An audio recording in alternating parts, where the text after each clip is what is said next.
ভগবান শ্রীকৃষ্ণের প্রপৌত্র বজ্রনাভ অর্থাৎ প্রদ্যুম্নের ছেলে অনিরুদ্ধ, তার ছেলে বজ্রনাভ। তিনি শ্রীকৃষ্ণের 7টি প্রতিমা তৈরি করেন, সেই 7টি প্রতিমা এখনও পূজা করা হয়। বজ্রনাভ ছোটবেলা থেকে শ্রীকৃষ্ণের লীলা ও রূপের কথা শুনে পরম ভক্ত হয়ে যান এবং সে শ্রীকৃষ্ণের দর্শন পেতে চেয়েছিলেন। তার জন্য তিনি অনেক তপস্যা করেন। স্বপ্নে শ্রীকৃষ্ণ দেখা দিয়ে বলেন যে তুমি আমার মূর্তি তৈরি করো।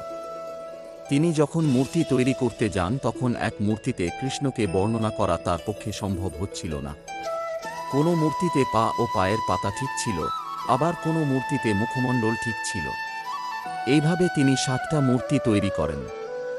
তারপরে গিয়ে শ্রীকৃষ্ণের আসল রূপ বর্ণনা হয়। যে ভক্ত এই 7টি মূর্তিকে দর্শন করেন তিনি সাক্ষাৎ শ্রীকৃষ্ণকে দর্শন করেন। ঈশ্বরের বাণী শুনতে আমাদের এই পেজটাকে ফলো করুন। ভিডিওটি পছন্দ হলে শেয়ার করুন। রাধে রাধে।